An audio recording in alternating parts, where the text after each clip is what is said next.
The sun was shining brightly over Mexico City as I prepared breakfast that April morning. Francis Reed, my husband of 8 years, sat quietly sipping his coffee, deeply absorbed in his phone with unusual intensity. We had been married long enough for me to sense when something was off. "What time is your flight tomorrow?" I asked as I placed a plate of huevos rancheros in front of him. Francis Reed looked up briefly. "It's at 11 in the morning. The guys will pick me up at 8, he replied. I nodded, listening attentively. This trip to Cancun with friends had come up unexpectedly just 2 weeks ago. It was supposed to be 4 days of fishing and beers with his coworkers, according to what he told me. They had organized trips like this before, but this time his behavior felt different. Francis Reed seemed restless. "I've already sent you the money for the ticket," I said as I sat down across from him. "Did you buy it?" "Yes, thanks, Patty. Everything's taken care of." "My name is Patricia Thompson. I'm 34 years old, and I work as an accountant at a telecommunications company here in Mexico City. I've always been detail-oriented. Maybe that's why the small inconsistencies in Francis's behavior started piling up in my mind like dominoes waiting to fall. That night, while Francis was showering, his phone buzzed on the nightstand. Normally, I respected his privacy, but a gut feeling made me glance at the screen. It was a WhatsApp message from someone saved as Carlos Trabajo. The visible text read, "Everything's set for tomorrow, don't forget." The rest of the message was hidden. Carlos was indeed a co-worker of Francis at the construction company where he worked as an engineer, but something didn't sit right. Why so much planning for a simple trip with friends? When Francis came out of the bathroom, I tried to act normal, but my mind was racing. That night, while he slept, I checked our joint bank accounts. The 4,500 pesos I had transferred for his plane ticket had been withdrawn in cash earlier that afternoon. Why choose to take the money instead of paying for the ticket online directly? The next morning, I kissed Francis Reed goodbye and wished him a good trip. He promised he'd call me when he landed in Cancun. "Have fun with your friends," I said, forcing a smile that I hoped looked genuine. As soon as his taxi turned the corner, I grabbed my phone and called my best friend Lucy. "I need you to come with me to the airport," I said without hesitation. "I think Francis Reed is lying to me about his trip." Lucy didn't ask any questions or hesitate. 2 hours later, we were at Benito Juarez International Airport, discreetly watching the domestic check-in area. "Are you sure about this, Patty?" Lucy asked as we settled into a cafe overlooking the airline counters. "What if he really is with his friends?" "Then I'll finally be at ease," I replied. But deep down, I knew something was off. The wait was tense. We checked the departure boards. 3 flights to Cancun were scheduled for that morning. The first one at 9:30 had already closed for check-in. The second was set to depart at 11:05, exactly the time Francis Reed had mentioned. That's when I saw him. Francis Reed confidently walked toward the Aeromexico counter, but he wasn't alone or with friends. Next to him was a woman I recognized immediately, Marian Meadows, the new architect who had joined his firm 6 months ago. Time seemed to freeze. Francis Reed had his arm around her waist as they waited in line. She rested her head on his shoulder with a familiarity that twisted my stomach. They weren't colleagues heading to a conference or casual friends. The way they looked at each other, how their bodies naturally leaned toward one another. It was the closeness of 2 lovers. "Patty." Lucy's voice sounded distant. "Are you okay?" I couldn't answer. My throat tightened. I watched as Francis Reed pulled documents from his backpack. 2 airplane tickets, the tickets I had paid for. The world around me started to spin. 8 years of marriage. The plans we made, the house we bought together, the talks about having children. Everything was crumbling right before my eyes in the airport terminal. "Let's go," I finally managed to say, rising with trembling legs. "Aren't you going to confront him?" Lucy asked, surprised. I took one last look at Francis Reed and Mariana, now smiling as they received their boarding passes. I didn't reply with the calm I didn't feel. Not yet. First, I needed a plan. As we left the airport, my mind was already working on my next move. Francis Reed thought he was going to enjoy 4 days in a tropical paradise with his lover, using the money I'd given him. He had no idea that I already knew about his betrayal or what awaited him when he came back. The taxi took us away from the airport under the blazing sun of Mexico City. Tears slid down my cheeks, but beneath the pain, something else was rising: determination. This story was just beginning. The ride home from the airport was a whirlwind of conflicting emotions. Lucy tried to comfort me, but her words barely registered. My mind was torn between the sharp ache of betrayal and a strange sense of protective numbness. "You should stay at my apartment for a few days," Lucy suggested as the taxi stopped in front of my house. "It's not right for you to be alone." I shook my head. "I need to be here. I need to think." Once alone, I slowly walked through every room of our house. 8 years of shared life surrounded me. Life. Photos from our ceremony in Coyoacan, memories of trips to Oaxaca and Guanajuato, the literary collection we had built together. Now every object seemed to hide a lie. I sat on our marital bed and finally let the flood of tears wash over me completely. I cried until there were no tears left, until exhaustion took over and I drifted into a restless sleep. When I woke up, afternoon was settling over Mexico City. My phone showed a message from Francis Reed. "We've arrived in Cancun. The weather is perfect. I'll call you later." The audacity of his deception sparked something in me. If I wanted to uncover the whole truth, I had to act now that I had the house all to myself. I started in his office, carefully searching every drawer and folder. I wasn't exactly sure what I was looking for until I found it. A credit card statement for an account I didn't recognize, luxury restaurants, clothing boutiques, exclusive hotels, expenses I had never seen on our shared accounts. Most of the transactions were concentrated in the Polanco area where his office was located. I photographed every page with my phone. The next discovery was even more revealing. At the back of his closet, inside a shoebox, I found jewelry receipts and a brochure for an exclusive resort in Tulum. "Romantic package for couples," the headline read. The dates matched exactly with his supposed fishing trip with friends. My phone rang unexpectedly. It was Lucy. "How's it going?" she asked, her voice full of concern. "I'm uncovering more lies," I replied, my voice hoarse from crying. "This isn't something new. Lucy has been seeing her for months." "Patty, you need to talk to a lawyer." "I will," I assured her. "But first, I need to know exactly what I'm dealing with." So after hanging up, I kept searching. I couldn't access his personal computer. It was password protected, but his tablet, which he used less often, was unlocked. There, I found what I had been looking for. Emails exchanged with Mariana, WhatsApp chats backed up in the cloud, and photos. The images hit me like knives. Francis Reed and Mariana embraced at a viewpoint in Chapultepec, kissing on what looked like a restaurant terrace, smiling at the entrance of a hotel. In some photos, they wore the same outfits I'd seen him in on days when Francis Reed said he was working late. Among the messages, I discovered the truth about how it all started. A joint project at the construction company, over time, mutual attraction, the typical cliches of an office affair. What churned my stomach the most was realizing that Mariana knew full well he was married. She wasn't an innocent victim, she was a willing accomplice. "What did you tell your wife about the trip?" she asked in a message. "The same as always, that I'd be out with the guys." "She even gave me the money for the ticket. Can you believe that?" Francis Reed replied with a laughing emoji. Rage flooded over me as I read those words. Not only was he cheating on me, but he was also mocking me with his mistress. 8 years of marriage reduced to a cruel joke. That night, Francis Reed called as he had promised. I acted normal, asking him about the weather in Cancun and whether he was having fun with his friends.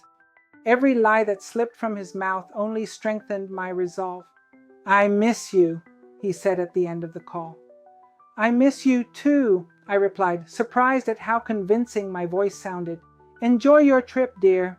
After hanging up, I made a decision. I wasn't going to confront him over the phone or cause a scene when he got back. My response would be more strategic, more final. The next morning, I visited a lawyer recommended by Lucy. I showed him the evidence I'd gathered and explained my situation. Mr. Ramirez listened carefully, taking notes. "Mrs. Gonzalez, you have a solid case for divorce due to infidelity," he explained.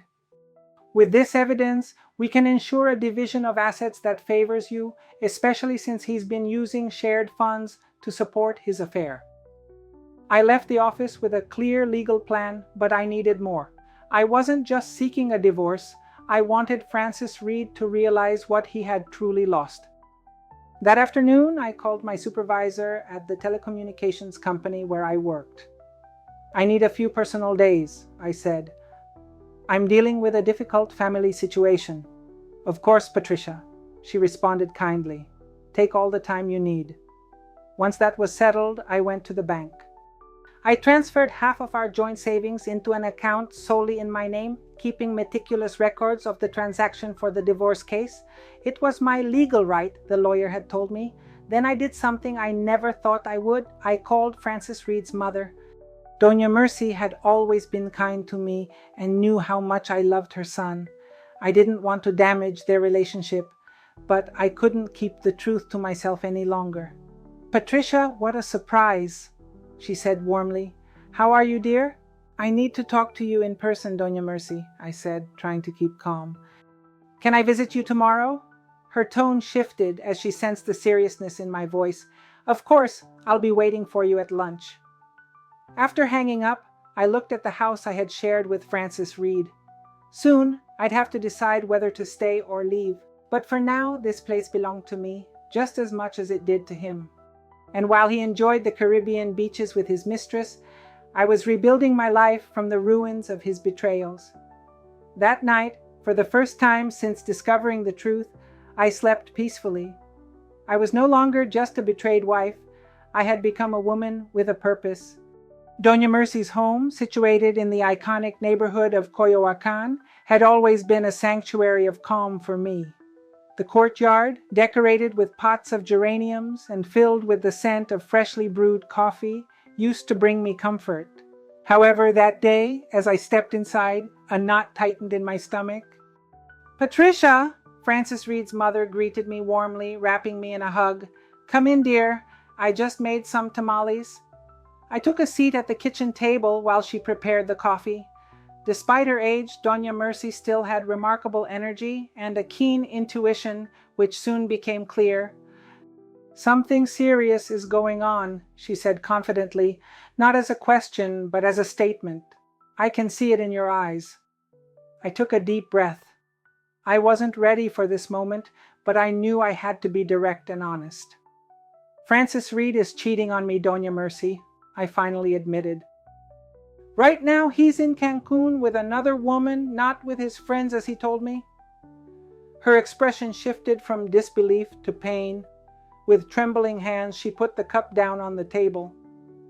"Are you sure? My son wouldn't be capable of that." I showed her some photos on my phone. With each picture, her face grew more serious. "I saw him at the airport," I explained. "He used the money I gave him to buy tickets for himself and for her." Doña Mercy quietly stood and walked to the window. Several minutes passed in silence. "His father was the same way," she finally said, her voice barely above a whisper. I thought Francis Reed would be different. Her revelation caught me off guard. Francis Reed had always spoken of his father, who passed away years ago, as a role model. "I never told you this," Doña Mercy continued, looking at me. "Francis Reed's father led a double life for years. He had another woman and another child. I found out when Francis turned 12. She sat back down, her eyes glistening with held-back tears. "I forgave him, Patricia. I stayed with him for Francis so he could have a complete family. It was the biggest mistake of my life." Her words left me speechless. I had always seen my in-laws' marriage as a model to aspire to. "Does Francis Reed know?"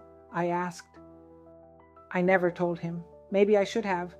Perhaps then he'd understand the damage infidelity causes." He took my hands in his, rough from years of hard work. "What are you going to do, daughter?" "I'm getting a divorce," I said firmly. "I've already spoken to a lawyer." He nodded slowly. "You're right. I didn't have your strength when I was your age." Before I left, Doña Mercy gave me a warm hug. You'll always be my daughter, Patricia, with or without marriage papers. Her words gave me unexpected comfort. As I left her house, I felt lighter, as if some of the burden I'd been carrying had lifted. I spent the rest of the day tackling a task I'd been putting off, calling my parents in Puebla. I needed their support, though I worried about how they'd react. My father had always held traditional views about marriage, divorce. His voice sounded shocked when I finally shared what had happened. Patricia, this happens to many couples. You should try to work it out. Dad, this isn't just a disagreement or a misunderstanding, I said, holding back my frustration. He's been cheating on me repeatedly. Your father just wants the best for you, my mother said, trying to stay diplomatic. Don't you know how people are? The rumors, the gossip. My voice grew sharper. Are you more concerned about what others think than about my happiness? The silence on the other end was telling. My parents, though they loved me, were stuck in old-fashioned ideas about marriage and appearances. We'll support you, daughter, my mother finally said. We just want to make sure you've really thought this through. The call ended with their promise to come to Mexico City next week. I wasn't sure if their visit would be supportive or an attempt to persuade me to change my mind, but at least I had taken the step to tell them. That night, Francis Reed called me again. His tone was disturbingly calm. Tomorrow we're going fishing all day, he said with unsettling ease. I might lose signal at sea, so don't worry if I don't answer. I understand, I replied, wondering if he'd really go fishing or if it was just another lie to spend the day with Mariana without interruptions. Take care. I love you, Patty, he said before hanging up. Those words, which used to bring a smile to my face, now made me feel sick. How could he say them while betraying me? The next day I decided to do something I'd been avoiding, go through our wedding photos. I needed to face that past to move forward. I opened the album and found a picture of two young, happy people in the garden of a hacienda in Tepoztlan. I wore a simple yet elegant white dress, while Francis Reed looked sharp in his dark suit. Our families were gathered, toasting to a future that was now falling apart. I spent hours looking at those snapshots, remembering each moment: our first tiny apartment in Colonia Roma, Christmases in Puebla with my parents, the Sunday markets and movie nights. When exactly did everything start to change? It was when smiles became automatic and conversations turned superficial. Maybe the problems had always been there, hidden beneath routine and comfort. Francis Reed and I had become more like roommates than a couple. Our talks about having children were endlessly postponed. Next year, when my work situation improves, he'd say. Now I realized he probably never wanted to start a family with me. That afternoon, Lucy came to visit. She brought Chinese food and a bottle of wine.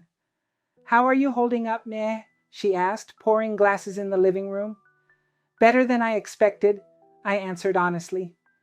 I think part of me already knew something was wrong. I just didn't want to admit it. Lucy nodded knowingly. Have you thought about what you'll do when he comes back? I won't be here, I said, surprised by the decision I'd just made. I'll leave the divorce papers on the table and walk away. I don't want a dramatic confrontation. Where will you stay? With you, if that's still okay. I smiled faintly, waiting to find a place of my own. My home is your home, you know that, she said, hugging me. That night, after Lucy left, I started packing.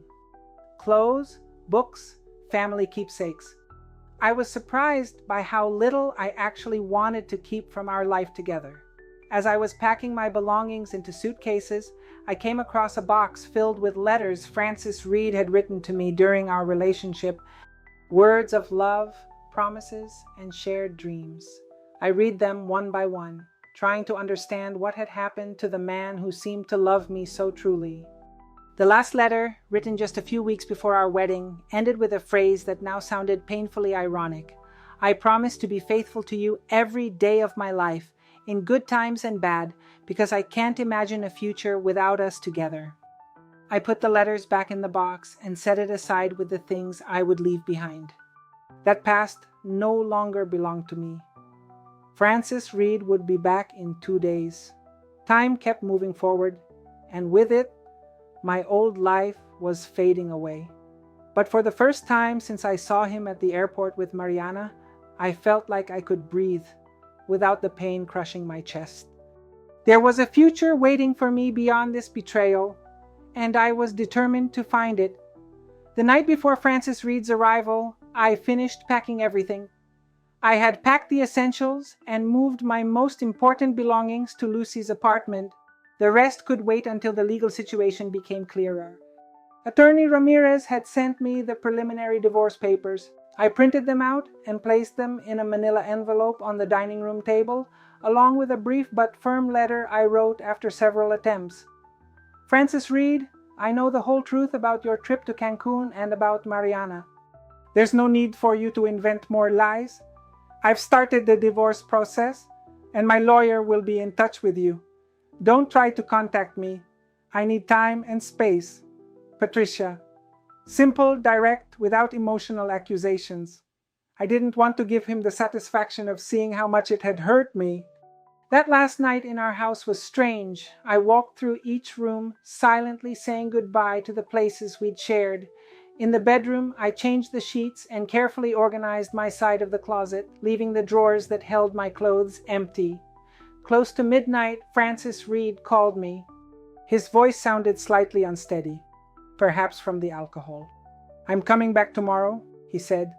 I miss you so much, Patty. Me too, I lied, surprised at how easy it had become. What time do you get in? The flight lands at 4 p.m. Carlos will drop me off at home. Don't worry about picking me up, Carlos, the so-called friend who wasn't even in Cancun.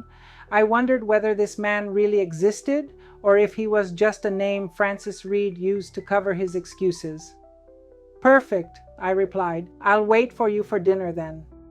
After hanging up, I felt a strange calm. That was the last conversation we would have as a married couple, although he didn't realize it yet. The next morning, I woke up early. I had slept surprisingly well, as if my body and mind had finally accepted reality and were ready to move on. I made coffee and sat on the small terrace overlooking the backyard. The sky over Mexico City was clearing, a rare sight that felt like a good omen. Then my phone rang. It was a message from Doña Mercy. Are you okay, daughter? I'm here for whatever you need, I replied, grateful for her support and letting her know I would stick to my plans. I hadn't shared the details of what I was going to do that day, but she seemed to sense that a final breakup was near. At noon, Lucy arrived to help me with the last boxes and to offer emotional support. Are you sure you don't want to be there when he arrives? She asked as we loaded my computer and some important documents into her car. Want to come with me? I asked, but she shook her head. I don't want to make a scene, too. Besides, I have nothing left to say to him. Before leaving, I placed the house keys on top of the envelope containing the divorce papers. It was a symbolic gesture. I was handing over not just access to our shared home, but to the entire life we had built together. Let's go, I finally said, closing the door behind me. Lucy's apartment in the Condesa neighborhood was noticeably smaller than my house, but it had the cozy atmosphere I so urgently needed. We spent the afternoon organizing my things in the guest room and ordered Thai food for takeout. At 4:30, my phone started vibrating nonstop. Francis Reed was calling repeatedly. I let the calls go straight to voicemail. Aren't you going to answer? Lucy asked, looking at me with concern. He must have come home and found the letter, I replied, silencing the phone. It doesn't make sense to talk right now. Then the messages started pouring in one after another. Where are you? We need to talk, please. Can I clear everything up? The classic, it's not what you think, made me laugh bitterly. It wasn't what I thought. I had seen him with my own eyes. I had checked his messages. I knew every detail of his betrayal. Finally, a voice message arrived. I hesitated but decided to listen. Patty, please come home. I made a mistake, I admit it, but 8 years of marriage can't end like this. I love you. I've always loved you. She means nothing to me. It was just, I don't know, a foolish act, a moment of weakness. We can fix this. Go to therapy, whatever you need. Please contact me. His voice sounded broken, full of desperation. Once upon a time, that would have been enough to soften my heart. Now all I felt was a mix of compassion and disdain. Typical, Lucy said after listening to the message. Now he says she means nothing after months of deceit. I nodded, remembering the photos, the messages, the tangled lies. It wasn't a one-night mistake. It was a betrayal that had been planned. At 7 p.m., seeing that Francis Reed's calls and messages were becoming almost frantic, I decided to send him a single message. There's nothing to discuss. My lawyer will contact you regarding the divorce details. Please respect my decision and don't insist. Immediately after, I blocked his number. I needed peace to process everything that had happened. That night, Lucy and I watched movies and drank wine, trying to keep my mind occupied. Despite the sadness I still felt, there was also a strange sense of freedom. For the first time in a long time, I didn't have to pretend everything was okay when it wasn't. The next morning, I received a call from Attorney Ramirez. "Your husband contacted me," he informed. "He's quite upset, but I made it clear that any communication must go through me or his legal representative." "Thank you," I replied, feeling relieved that Francis Reed was at least using formal channels. He said something else. "He insists on speaking to you personally," the lawyer explained. I reiterated that that won't be possible right now. He also mentioned that he is willing to do whatever it takes to save the marriage. I sighed deeply. "I've made my decision, attorney. I want to proceed with the divorce." "I understand perfectly, Mrs. Gonzalez. We will proceed as planned." When I hung up, I felt empowered. I had feared that Francis Reed would try to manipulate me emotionally, but having the lawyer as an intermediary gave me the necessary distance to stand my ground. That day, I received an unexpected message. Marian Meadows wanted to see me. Her message was brief and to the point. "Patricia, I know you must have a great dislike for me, and I understand that, but there are things you need to know. Could we meet?" My first impulse was to ignore her, but curiosity won the battle. What could my husband's mistress want to tell me? After consulting with Lucy, I decided to accept the meeting, but on my terms. "Tomorrow at 11 a.m., Dosis Cafe in Condesa, you have 30 minutes. I chose a cafe a few blocks from Lucy's apartment, a public place where I would feel safe. Besides, Lucy promised to be at a nearby table in case I needed support. The night before our meeting, I couldn't sleep well, with countless questions racing through my mind. Would Francis Reed show up too? Was it a trap to try to convince me to forgive him? Or did Marian really have something important to tell me? I arrived at the cafe 15 minutes early and picked a table with a clear view of the entrance. Lucy sat discreetly in a corner, pretending to work on her laptop. Exactly at 11, Marian walked in. She was wearing jeans and a simple blouse, very different from the elegant woman I had seen at the airport. Lucy looked nervous as she scanned the room until she spotted me. "Thank you for coming," Marian said as she sat down across from me. I watched her silently. She was attractive, yes, but not as dazzling as I had imagined. She looked about my age, perhaps a little younger. "You have 30 minutes, I said curtly. "What do you want to tell me?" Marian took a deep breath before starting. "First, I want to apologize. I know it doesn't mean much, but I feel like I have to do this. Francis Reed knows you're here." I interrupted her. "No!" She shook her head quickly. "Actually, I broke up with him yesterday."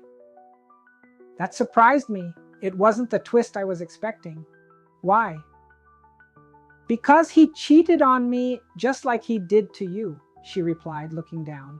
She assured me they were separated and only living together for financial reasons while finalizing the divorce. A bitter laugh escaped my lips. "Classic. Did you believe that?" "At first, yes," she admitted. "But over time, things didn't add up. He could never stay the entire night. He always had excuses to avoid introducing me to his friends." She took a sip of the water she'd ordered before continuing. "When we planned the trip to Cancun, he promised me that once we got back, he would make our relationship public. He said he would finally tell the truth." I nodded slowly, absorbing the information.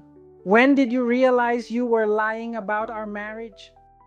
3 weeks ago, she confessed. "I saw a recent photo of you two on Instagram from his mother's birthday. They didn't look like a couple heading for divorce. I remembered it clearly. the birthday party for Mrs. Mercy, where Francis Reed and I had posed, smiling for a family photo, a complete charade. And yet you still went to Cancun with him? I asked, unable to hide my scorn. I wanted to confront him there, where he couldn't run away, she explained. And I did. She told me everything the first night, and the trip went on. My disbelief was clear. Mariana flushed with embarrassment.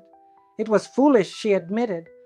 She said she loved me and that she'd leave everything for me. The same old lies. I stayed silent, looking at her. Part of me wanted to hate her, but another part recognized that she'd also been manipulated, just in a different way. Why are you telling me all this? I finally asked. Mariana pulled an envelope from her purse and slid it across the table. Because I found this in his suitcase while looking for my passport. I think you should see it. I opened the envelope carefully. Inside was financial information and statements from a joint account I'd never known about, under the names Francis Reed and his cousin Michael. The transaction showed constant transfers from our joint account to this hidden account over the last 2 years.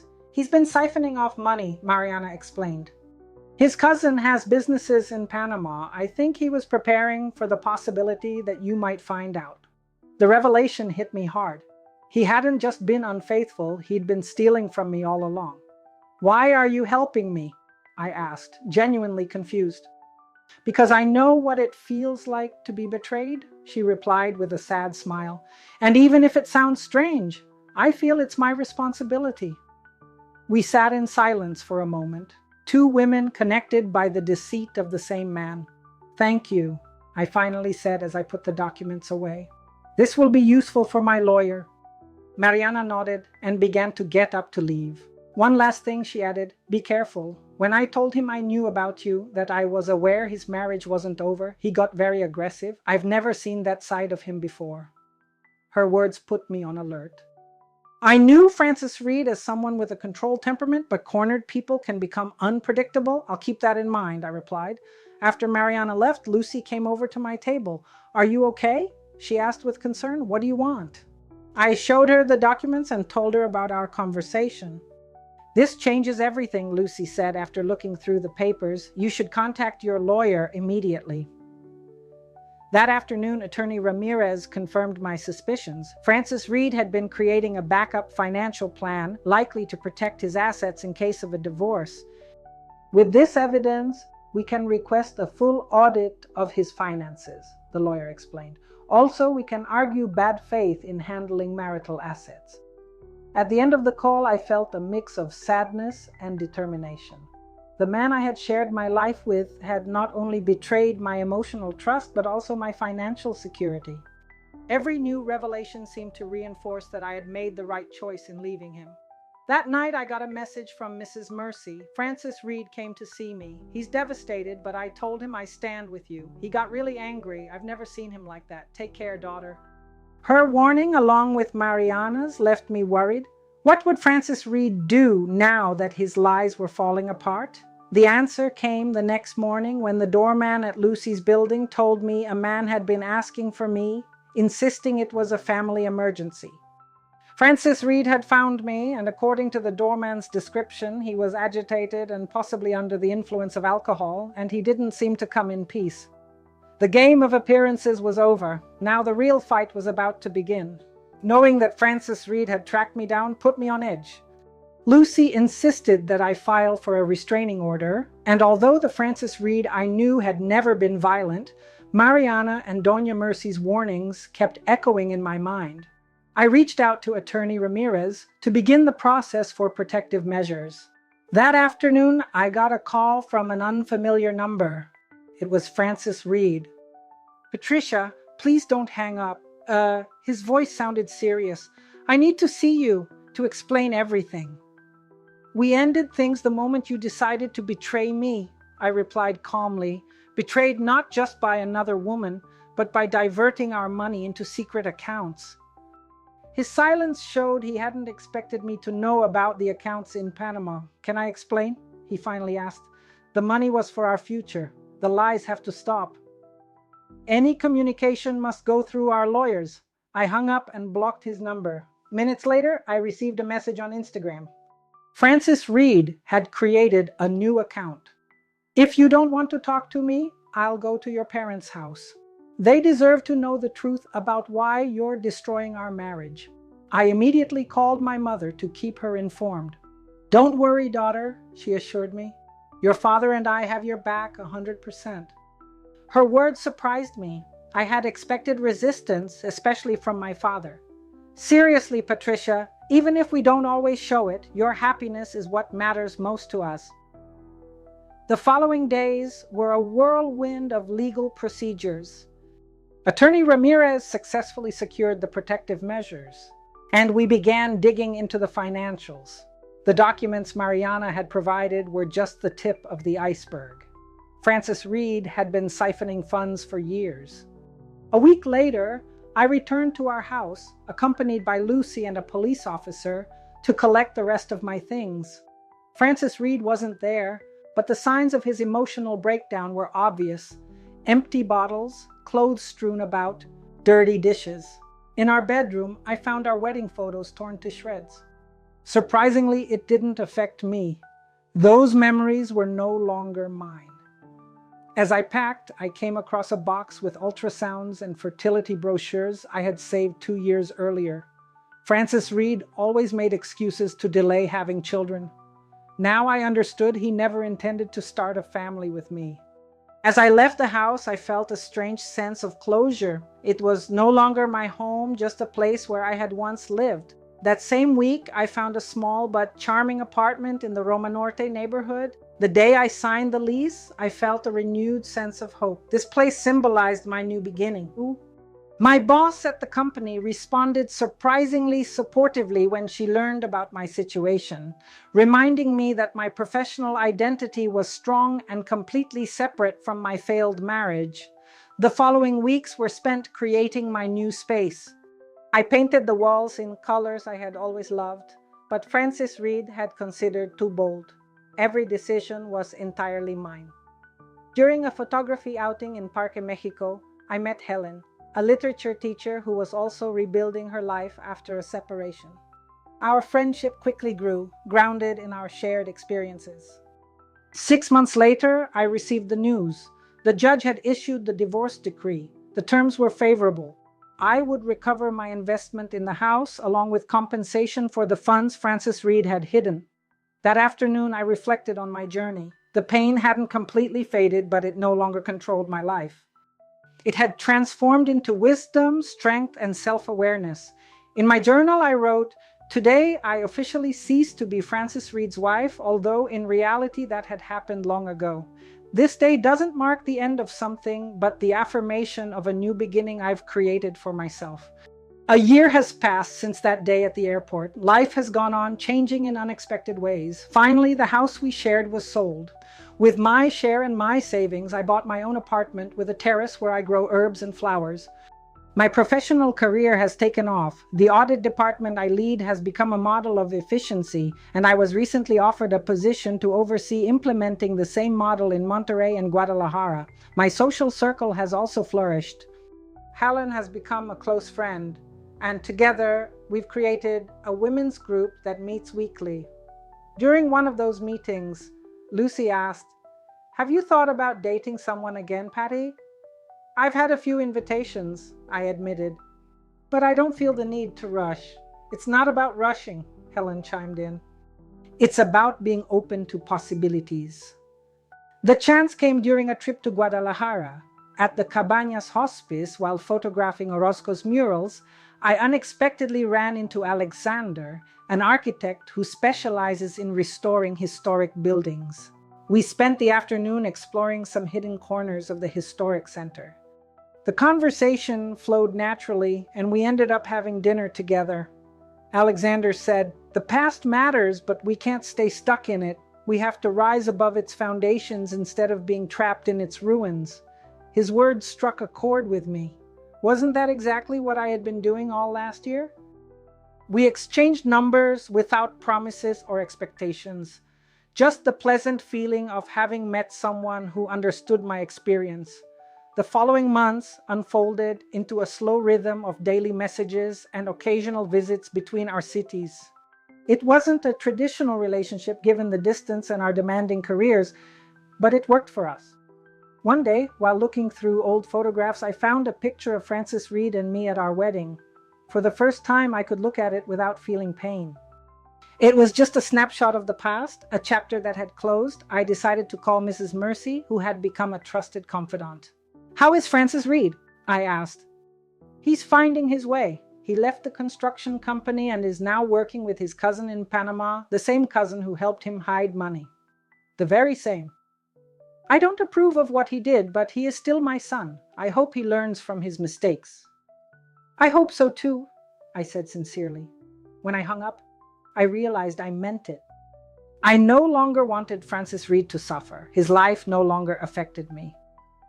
That night, Alexander called with news. He had been offered to lead a restoration project in the historic center of Mexico City for at least a year.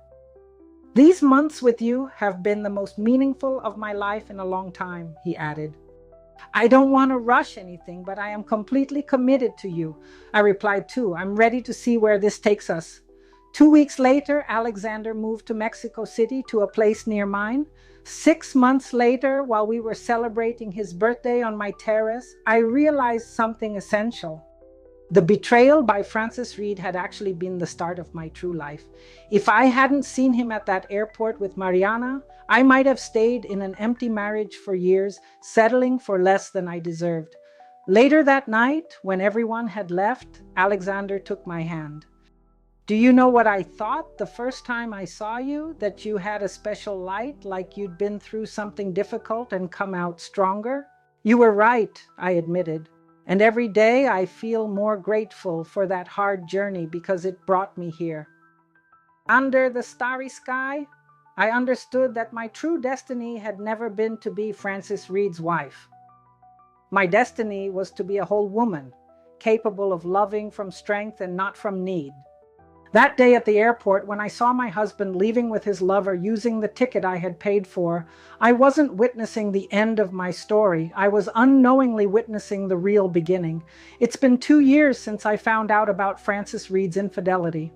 Life took a turn I'd never have imagined that morning at the airport when my world felt like it was falling apart. Alexander's project in the historic center turned out to be a great success.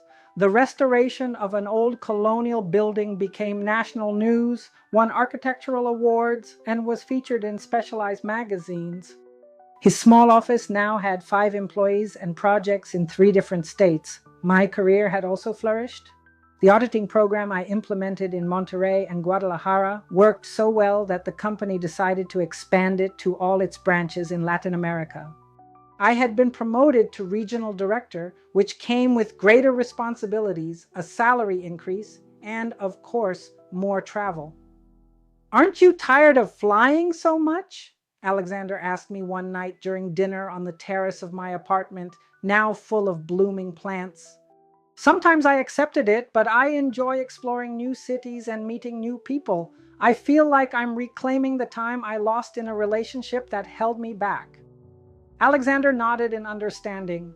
One of the things I valued most about us was that empathy, the respect for our personal space and our individual ambitions. We had been together for almost a year and a half, maintaining our separate apartments, but we spent most nights together. It was an arrangement that worked perfectly for us. "I have a proposal for you," Alexander said as he poured me more wine. "I've been thinking about it for weeks." His serious tone made me alert. Was he tired of our situation? Did he want something more conventional?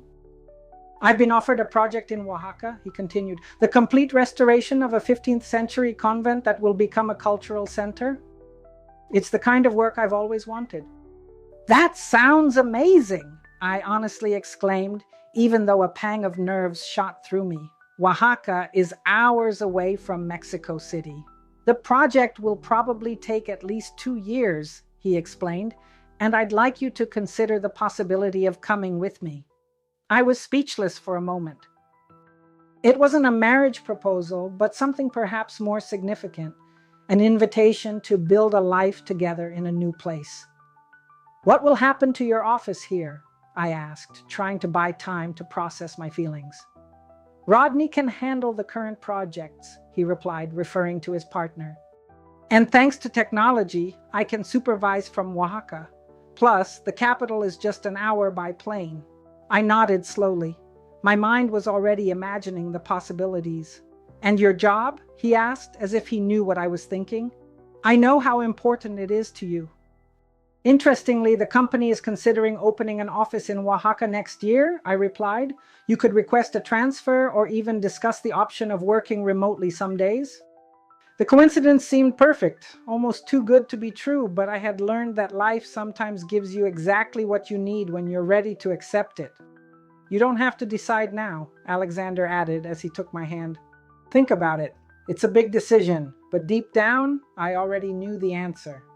The thought of starting a new adventure with Alexander in a city as beautiful and culturally rich as Oaxaca filled me with excitement.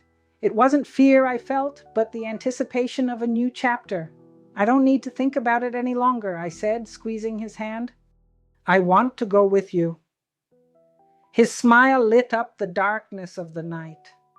We toasted to our future and the opportunities ahead.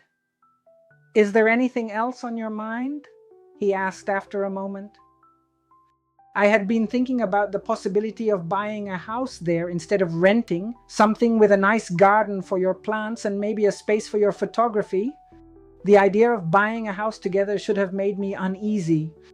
After all, my experience with shared property with Francis Reed had ended in legal troubles, but with Alexander, everything felt different, clearer, more genuine. That sounds perfect, I said. I want to contribute fairly. I wouldn't expect anything less, he smiled.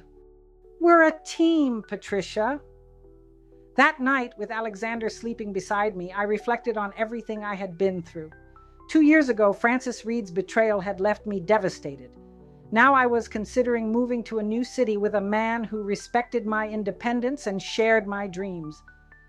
Life has a surprising way of leading you exactly where you need to be. After looking at several properties, we found a real gem in the Halatlaco neighborhood.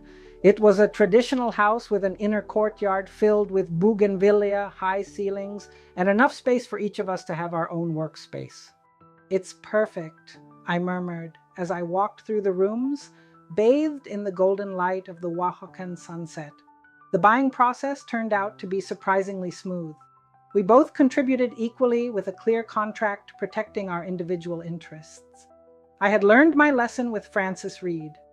Love shouldn't conflict with sound financial sense. A month before our move, we threw a farewell party in Mexico City.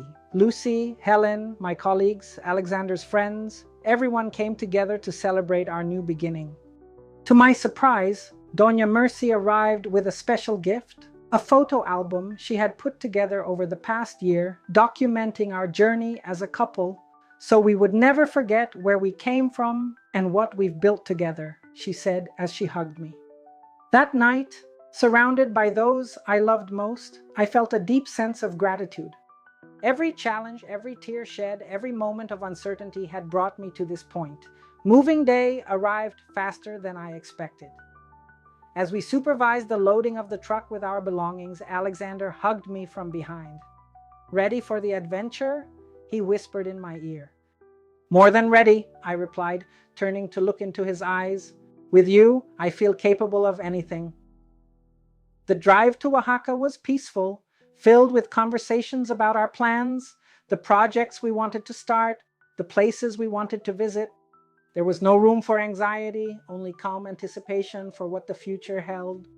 When we arrived at our new home, empty except for a few boxes we had sent ahead, I felt an emotion similar to the one I experienced when I bought my first apartment after the divorce, the feeling of being exactly where I belonged. That night, sitting in the courtyard under the stars of Oaxaca with just 2 folding chairs and a bottle of mezcal, our only visible possessions, Alexander pulled a small box from his pocket. My heart skipped a beat.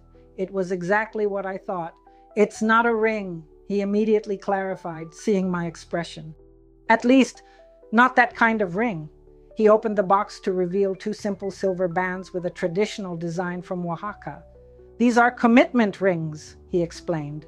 Not wedding rings, but a commitment to ourselves, to what we are building together.